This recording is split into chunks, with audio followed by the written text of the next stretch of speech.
Hey guys, it's Hike Jameson with a new video, and in this video I'm going to show you how I create my jams for Instagram and TikTok. Let's get into it. Alright, I have the session pulled up here on Ableton. Let's listen to it.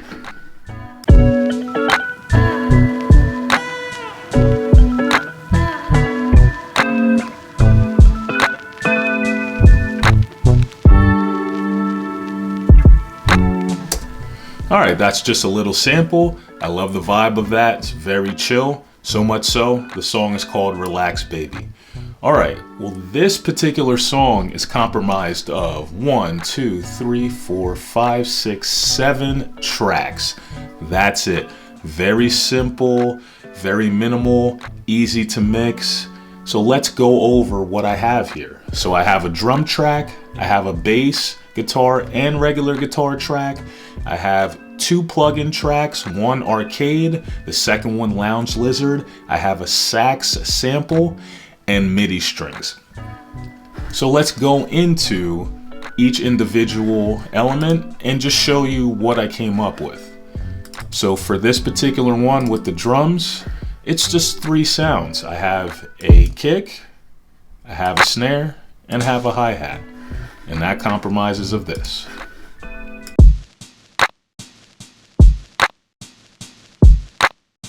Very simple. Moving on to the bass. Normally I play bass, but I decided with this song is I wanted to just make them MIDI. So I put the notes in here, used my MIDI controller, and came up with this sound, which is kind of a light, funky bass sound. So it's not too heavy, and it gives you just the right amount of groove. Check it out.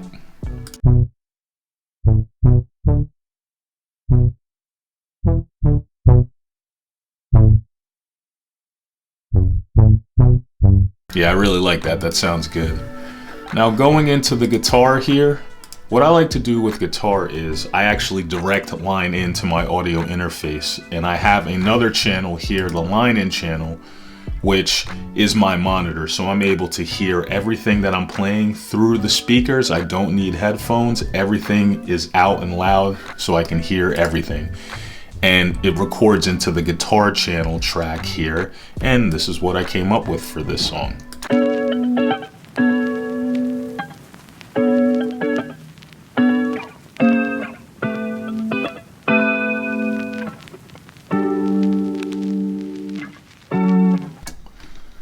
Really like that.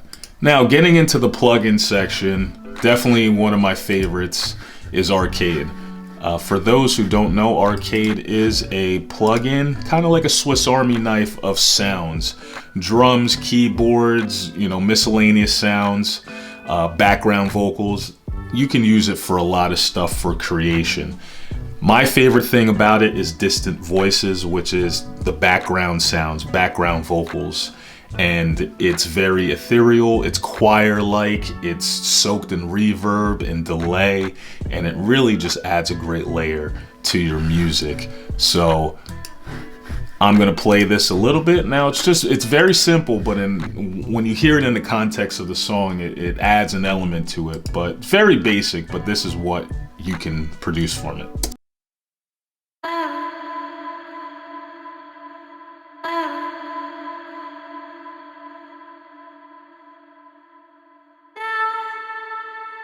Yeah, so you can hear those sounds and how it's very airy and light, and it goes along with this song. So I love that.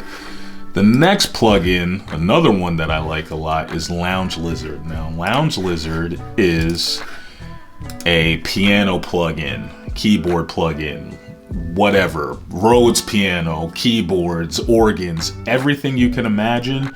Use your MIDI piano or controller, whatever it may be, and you can find millions of sounds with this. There's tons of presets.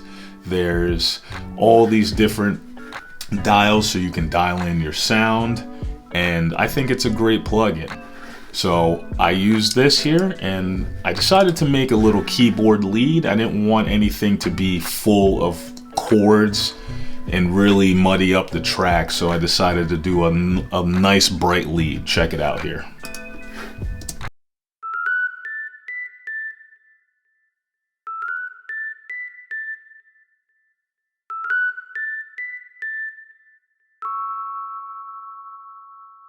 Yeah, it's very nice. So now we're going to go into the only sample that I've used, which is a sax sample. I have a whole ton of sax samples, and for some reason with this song, I just felt like it needed some. So I decided to find a one-note sample, and this is what I found. I transposed it and then stretched it out a little bit, and this is what I came up with. And that's it. That's how that sounds. A little delay and reverb to make it sound smooth. But again, just gives it a nice layer, nice touch to the song. Doesn't do too much, to stand out. But in context of the mix, it sounds great. And the last but not least element is the strings. I actually think this is the glue element to this particular song. I felt like beforehand, the song was missing something. It just needed a little bit of atmosphere to kind of go underneath it, that bottom layer, kind of like the bottom of a sandwich, and the rest of the song is the toppings, and then I have another layer on top. Well, I needed this bottom layer. That's what these strings were. So I found some strings, some dark strings, put them low in the mix, and they're just held notes throughout it. So check it out.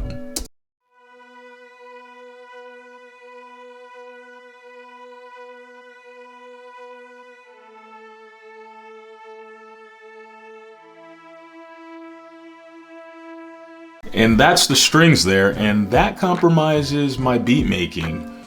I like to just be very simple with how I make it. Again, from 7 to 10 tracks of elements, so it doesn't get too crazy when it comes to mixing. I want to give you a tip as it relates to that, as when you're creating sounds, try to have 1 or 2 elements in each spectrum of the EQ scales, map, whatever you want to call it. So for instance, in this song, the drums and the bass are in the low section, the guitars and the vocals and the sax are in the mid section, and then I have the keys in the high section. So therefore, it's easier to carve out each element, and because nothing is really competing, because they're all in different spectrums. And that's the end of this video. If you like this video, smash that like button. Also subscribe to my channel. I'm coming out with videos every single week. Thank you. I appreciate you, and I'll see you in the next one. Peace.